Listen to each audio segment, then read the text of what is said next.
Video games, especially the bigger budget ones, have it tough. Not only do they have to provide hours of entertainment, but need to keep you engaged throughout. This is most apparent in the openings for certain games. A lot are brilliant, but when you're looking to replay a game, whether it's for the 2nd or 10th time, not being able to skip those opening bits can get a little tiring. Of course, when the opening is annoying, it's much more agonizing. Here are unskippable parts in video games that probably dissuade you from replaying them.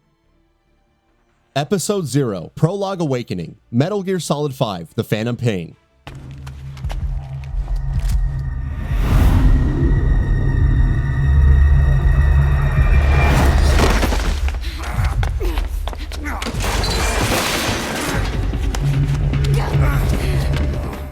The opening hour of Metal Gear Solid 5 The Phantom Pain is a doozy, but instrumental in setting up the entire story. It sees Venom Snake waking up in a hospital and falling in and out of consciousness. Of course, it's not long before his enemies find him, first sending Quiet to assassinate him. Fortunately, a mysterious individual named Ishmael saves him, and Venom Snake crawls slowly through the hallways as chaos erupts in the hospital.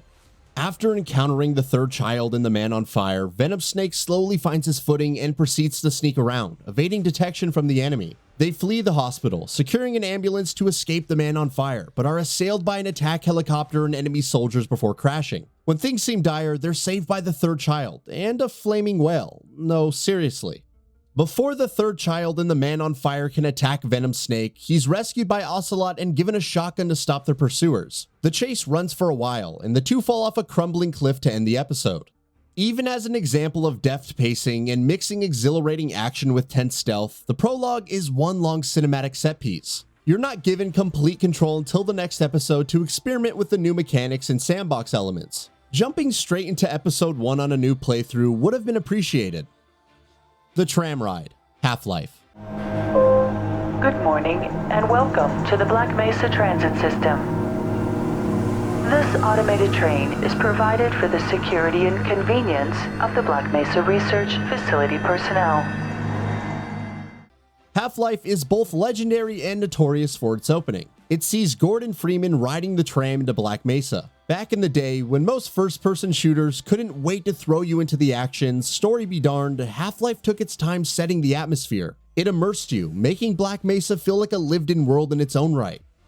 Not only that, but it provided a quick peek at some of the environments that Gordon would traverse as he fought his way out. Truly one of the best intro sequences of all time. However, it takes about 8 minutes before you can step off and follow a semi-guided path to your first objective. Revisiting this every few years is fine, but having to go through the tram ride again, even after clearing the game so many times, can get tedious.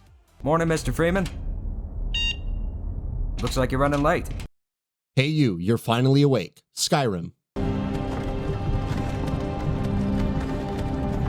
Hey, you. You're finally awake. Of course, you can't mention iconic opening sequences without the Elder Scrolls V Skyrim. Raloph's "Hey you, you're finally awake" is still the stuff of legends. Even while prepping for your execution, you're learning more about the world and its factions. Once it's finally time, Alduin the World Eater suddenly appears and sets everything ablaze, prompting your escape. From there, you can go with the Stormcloaks or the Imperial Legion. It's a memorable intro that players have likely seen dozens of times as they restart Skyrim, remake their characters, and go with different builds, before inevitably settling on Stealth Archer yet again. Naturally, it wouldn't take long for even diehard fans to get tired of the same start. Various mods are available to let you skip it, while others go even further, providing different starting points. It's certainly helped keep things fresh. Hey, you're not dead. Borderlands 2. Raloph's opening lines in Skyrim are still endearing, even if we'd much rather skip the intro. Borderlands' claptrap is just exhausting. Borderlands 2 was the peak of this because, as the best game in the series, it was replayed for years and years before any hint of Borderlands 3. As a result, everyone who played would have to hear "Hey, you're not dead" and other annoying dialogue while going through the entire tutorial section in wind shear waste at least twice. That's because it's unskippable in normal and true Vault Hunter mode. Ultimate Vault Hunter at least lets you skip past all of that to cleaning up the burg, but if you don't want to bother with its slag-heavy gameplay, the first two modes are the go-to. Regardless, if you're revisiting Borderlands 2 after years to experience a Gearbox Software title with halfway decent comedy, there's sadly no escaping from claptrap. Prologue, Fallout 4. As much as many like to bag on Fallout 4, myself included, the intro did have some redeeming qualities. The character creation tool felt fresh and intuitive, and meeting someone from Vault Tech, or slamming the door in their face, was pretty neat. Of course, the panic that ensued once the nukes started dropping was also palpable, as the sole survivor and their family struggled to the nearest vault. From there, they're put into cryo sleep and awaken to see their significant other killed, and their child Sean kidnapped by some bandits. Upon waking, the sole survivor ventures into the Commonwealth, meets Codsworth, their old Mr. Handybot, and eventually goes to Concord to fight some raiders, before donning power armor to battle a Deathclaw. From there, you meet Preston Garvey and the Minutemen and start building a settlement. You could skip everything after emerging from the vault, not even bothering with Garvey, especially if you don't want to hear that another settlement needs your help ad nauseum through the game. However, the opening up to that point, like Skyrim, is mandatory, no matter how many times you finish the game. Also, as neat as it may be, it doesn't compare to the opening dialogue in Skyrim, or the tension of waiting for your execution and encountering Alduin for the first time. The intro, Redfall. It's no secret that Redfall isn't a great game, whether it's the controls, the visuals, the UI, the loot, the AI, or etc. However, assuming you could find some enjoyment, you'll need to deal with the boring opening. Why? Because there is no post-game. Once you defeat the final boss, that's it. You've saved Redfall and go back to the start. No free roam, nothing, even if you have any pending collectibles or side quests. Want to choose a different character in the middle of the campaign? You can't do that without starting a new one. One way or another, you're going back to the same ferry, fighting the same boring bad guys, and venturing once more to the fire station to listen to all the NPCs you don't care about. Joy. Twilight Town Prologue, Kingdom Hearts 2. Don't get me wrong, I like the Twilight Town section in Kingdom Hearts 2. It has that element of mystery where you're unsure of Roxas while things slowly unraveled over each day. It was also good for teaching the different mechanics, culminating in the big reveal and finally returning to Sora to properly begin the game. That was all fine. Would I do it again, pushing through all those hours to get to the actual meat and potatoes of the game? Heck no. The sheer size of this opening segment means that even if there was an option on New Game Plus to skip it, you shouldn't because of collectibles. It's too late to go back and change any of this with a patch, at least on consoles, so you'll have to go through the motions again on each playthrough. Got it memorized? The Great Plateau, The Legend of Zelda, Breath of the Wild. The Legend of Zelda Breath of the Wild is one of my favorite games of all time, perhaps surpassed only by Tears of the Kingdom. I also maintain that its opening sequence in the Great Plateau is one of the best in gaming. You're introduced to many core mechanics, from cooking, climbing, and combat, to shrines, Shrika Towers, and Koroks in a fairly well-paced space. Also, getting your hands on the different runes and trying them out, from lifting chests at the bottom of a lake with Magnesis to hitting boulders at enemies with some help from Stasis, is great. However, by the 4th and 5th playthrough, it gets old, especially since it's a tutorial and preparation stage for the bigger journey ahead. Yet the premise of going anywhere in any order, or straight to Hyrule Castle to face Calamity Ganon, kind of wears thin when you're always starting in the same place every time.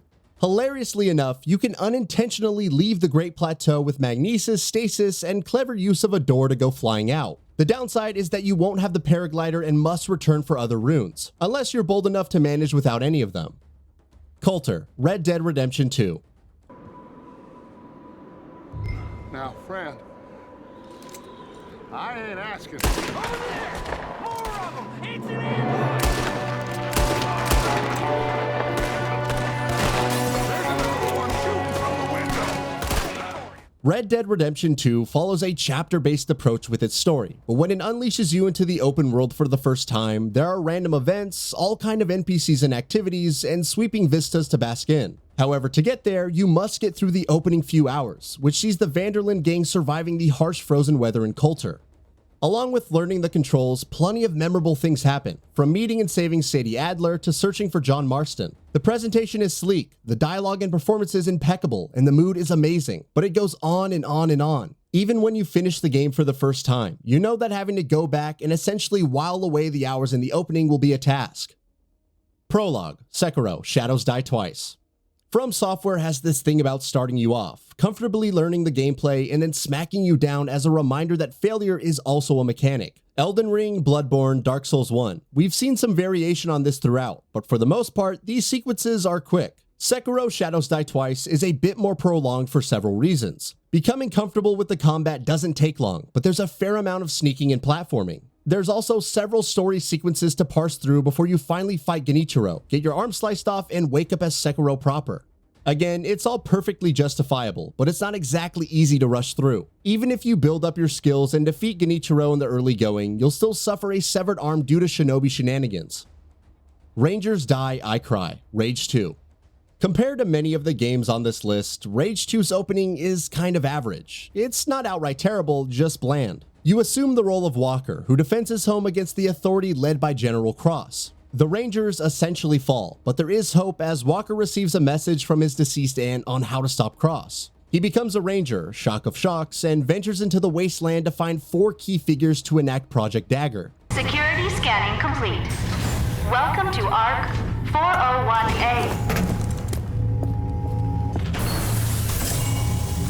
It's your standard AAA shooter intro to set up the story, kill off some characters to create sympathy, and let you out into the open world. As weird as it sounds, there are some similarities if you really stretch your imagination to Breath of the Wild's intro in that respect, except the latter does it all so well. With Rage 2, your only reaction is before going out, clearing some cookie-cutter open-world activities, and shooting some fools. Opening, Prey. Prey had its controversy stemming from the cancelled sequel by Human Head Studios. It would receive a reboot from Arcane Austin that leaned more into immersive sim mechanics with multiple ways to complete the game. Set on Talos 1, it focused on Morgan Yu, a research team member for TranStar who partakes in various morality tests. The opening sees Morgan waking up in his apartment, getting ready for the day and getting a lift via air to the labs. This sequence, set to incredible synth music, seemingly sets the tone for a chill sci-fi odyssey. However, during the testing process, the other researchers are attacked by the Typhon. Morgan blacks out, only to wake up in their apartment and seemingly go through the same process again. They discover that it's not an apartment, but a test environment that simulates a living space, air ride included. The Typhon have broken loose in Talos 1 and are wreaking havoc, and Morgan has to find a way to survive and escape. Again, great for setting the tone, but not so great when you can't skip it on replays. The music is nice, but you can only do the song and dance routine so many times when the illusion is already broken. Life in Orden Village, The Legend of Zelda, Twilight Princess.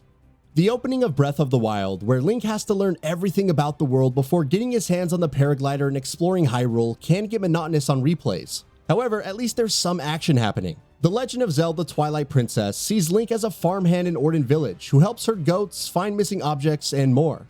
It's a peaceful atmosphere, but it takes a while before things finally start moving, as Link obtains wolf form and meets Midna. The sheer amount of things to do in Orden Village is pretty neat, but after a point, you're not simply waiting for the call to adventure. You're by the phone, checking for missed messages just in case. Again, this is all exacerbated on replays. Dishonored. What's worse than Corvo watching as the Empress is assassinated and her daughter Emily was taken away while he's helpless to do anything? Why, making him re-experience the same agony again and again with no way to skip it, of course. Keep in mind that this isn't even where Dishonored starts. It begins on a boat as you traverse Dunwall's waters and steadily walk through the dock to Dunwall Tower, first meeting with Emily. Finally, after some more strolling and maybe playing some hide and seek with Emily where you can test your stealth skills, you'll meet Empress Jessamine. After reporting to her, mysterious figures attack, and despite fighting them off, the rest is history. The game really starts 6 months later in Cold Ridge Prison, as a friend helps Corvo escape his cell. It's a good mission that puts those stealth and combat skills to test. Once again, skipping the first mission, especially when it's primarily cutscenes and walking, would have been great. If the Empress's death and Emily's kidnapping are a given, better to move on and get to the revenge part quicker. So what are your thoughts on this? Go ahead and share them in the comments below. And if you like this video, please subscribe to the channel and enable all notifications by clicking the bell icon to get new video updates. We upload every day and would really appreciate your support. Thanks for watching.